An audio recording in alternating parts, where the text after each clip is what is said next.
Right, so we're suggesting that that you're a body type, that your soul is inherently captured some way inside your body type. But through the process of falling for somebody, it can start to breathe, it can start to be present to your life. Now, not only are you a body type, but you're also what we would call primary centre of gravity. And that means that, and it's not too intellectual, it's really easy to grasp. What it means is that I have an instinctive centre, a moving centre, an emotional centre, and an intellectual centre. And it's so easy to see that, like I'm moving my hands at the moment. But when I fall in love, I'm using my heart. And my moving centre, obviously, is something that I could, it's like that. And someone like Stephen Hawking, he doesn't have a moving centre that works, but he has a very well developed intellectual centre. So you could say that one doesn't really work in him. And you can start to see that very clearly. The instinctive centre, that I don't ask my heart to beat. I don't think I want my heart to beat. It does it. So that's automatic. When I'm hungry, my stomach grumbles. And then suddenly I think, oh, I'm hungry, I fancy a Big Mac, or I fancy a sandwich or something. So that transfers to a thought. All of these centres are working within us. Why it's important to just touch on this is because not only does your body type find somebody attractive, but each centre loves in its own way, or attracts in its own way. So you can have people who are really into kind of sexual gymnastics, like people who are very overtly moving centered when it comes to physical relationships.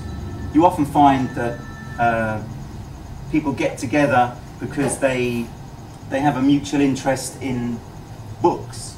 You know, they might both be intellectually centered, or they have a mutual interest in jogging around the park, you see. So each center has its own way of expressing.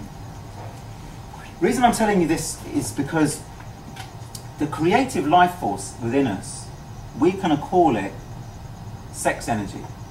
Now, every day when you wake up, you have a certain amount of energy. You imagine a mountain has a spring at the top of it.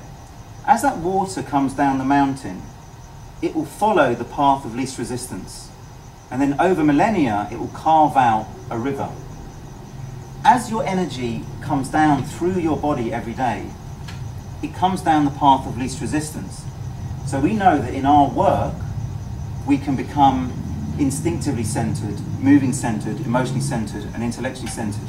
And that's kind of fixed by the time you're about 7 years old, that you stay in that center more than others. And so what happens is that the sexual creative force, the act of creation, if we didn't have what we call sex energy, the species wouldn't exist. No species would exist. And it goes all the way from plants through the animal kingdom. But a human being has a different quality to a farmyard animal. I mean, obviously that's apparent. But the thing is there that we can love consciously. We can regenerate our love, or we can get a taste of it mechanically. And that's what I'm trying to show you. Now above here, we're going to talk about this in a minute.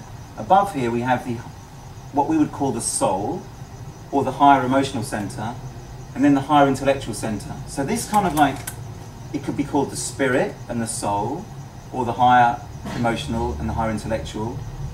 And here we have basically the body. Now these two, you don't have those in life automatically, but we all have a sex drive. We all have a desire to express ourselves creatively. Now that might be through becoming attracted to somebody, or it might be through writing music, but essentially the force is the same. So these two are what we're talking about developing. Now sexual energy, it can either be the highest thing that we do, like you could write a symphony if your name was Beethoven or Mozart or Bach or somebody, or you could paint a picture with the highest part of your sexuality, and you could be Da Vinci or Raphael. Alternatively, you could be an LA porn star, and what could happen there is that the sexual act, or the amount of sex energy that we have, has been demoted in this in this diagram, this is a hierarchy. So sex energy can be either at really a very base act, or it can be a very high act. And I'm going to suggest to you that the higher the act, the more chance we have of reaching the higher part of us, the higher emotional center, or the soul. So when two people start to find each other attractive, what happens is the senses kick in. Now the senses are how the body kind of, you know, when you go and like look at a house, you have a list of what you need. You want a garden this size, and you want an upper floor, and you want a really big bathroom, and you know, you go and look at a flat or apartment or something, and it's like, no, I don't like that one, or I don't like that one. And then after 6 months, you find one and you really like it, but the garden's a bit small, so you compromise, right? Because that's what life's like. And that's what sexual attraction is like.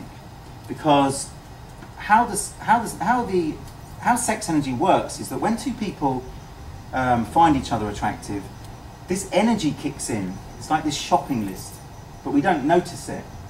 And it works through the senses. So for instance, as these people start to date, things like smell, taste, sight, touch, they're very important. It's like the body, or this center, is checking the other person out. So it can become very profound. The higher you go with this energy, the more profound it becomes. So you can say, wow, your hair feels so silky.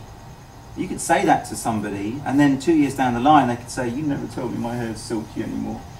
Because that energy is not there. So that impression is no longer kind of like seeping into us.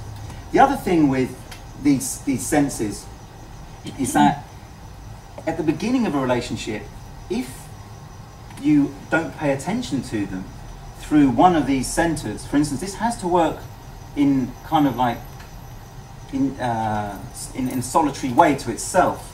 But for instance, the instinctive center often gets into relationships through security, because we know that the instinctive center is a very basic part of us. It likes to be financially secure, it likes to eat, it likes to be warm, and that's pretty much it. I mean, honestly, so you could get into a relationship with somebody because you're instinctively centered. Now, I'm painting a caricature here, but it's very true. Some people are emotionally centered, and they can get into a relationship and not even think about their instinctive center. They might not eat for a week. The instinctive center would be like, I really like you, but do you mind just like give me 5 minutes because I want to go and get something to eat? and we know that people are like that because that's where they spend most of their time. So as this process takes place, as people are finding each other attractive and checking each other out, the senses are very much heightened. And I've used this, I've done this lecture now in 4 different American cities, and I keep using the same guy because you all know who he is. But let's say someone like David Beckham, right? Let's say she meets David Beckham and she thinks, wow, he's beautiful. He smells good, tastes good, he looks good, he's got a lovely hard body. But there's one sense missing there, is hearing. Until he opens his mouth, and he talks like that. So then, but it's true. It's absolutely true. There's something about him that he's kind of like almost perfect, but until he opens his mouth. Now, if you're looking to get into a relationship with somebody, and every time they open their mouth, something in your senses is kind of jarring, but you think, okay, but he's very rich, or he's really good looking, and my girlfriends will be jealous. That will come back to haunt you. These senses are there to give you a checking process, like when you're buying a house. And it sounds really mechanical, but it is a mechanical process, but it's just so fast we don't see it.